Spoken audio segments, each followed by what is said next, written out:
préparer vos figues, c'est très simple. Alors je dois vous dire que celles-ci, c'est vrai, elles sont bien avancées.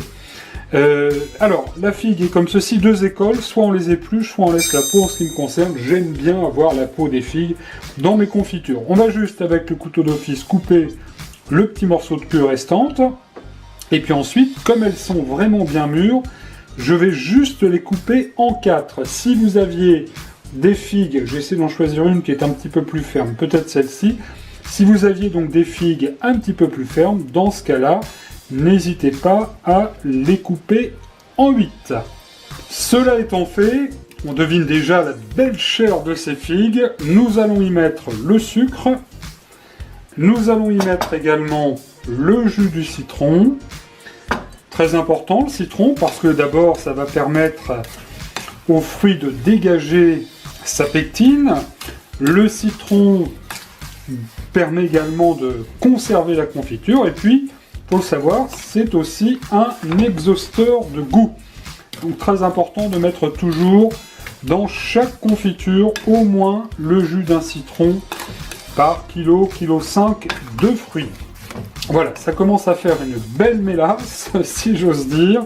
Et nous allons donc, voilà, on va laisser reposer, macérer nos fruits. On va bien les couvrir au minimum 1 heure.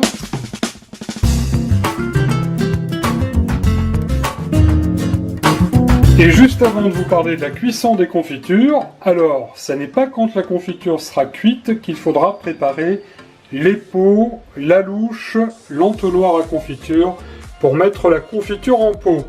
Nos figues sont arrivées dans le chaudron de la mère mitraille, la cuillère en bois est prête et nous allons démarrer la cuisson à feu vif en remuant bien sûr.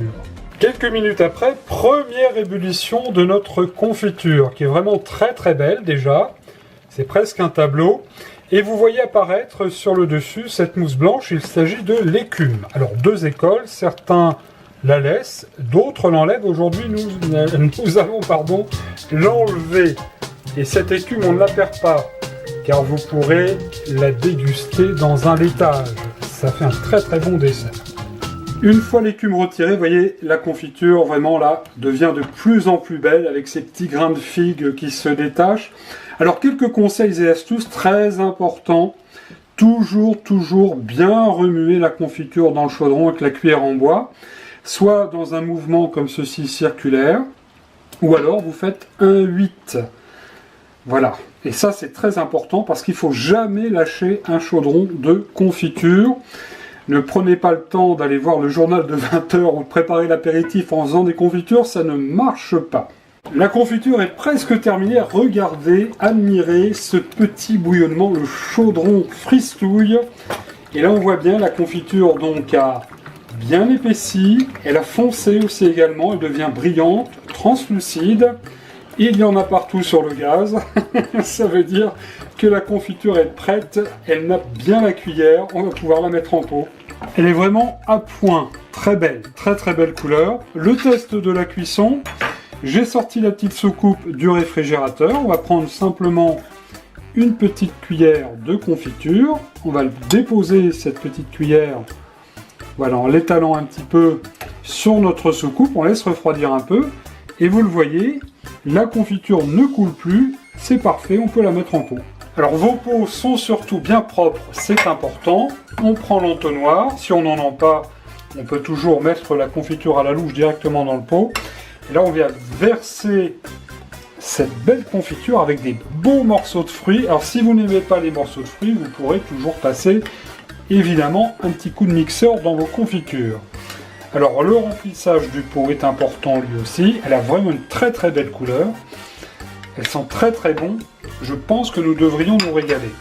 La confiture bien sûr est dans le pot que je n'ai pas mis tout à fait au rabord et surtout on va veiller à bien donner comme ceci tout autour un bon petit coup de torchon légèrement humide de manière à enlever le surplus de confiture qu'il y aurait sur le bord.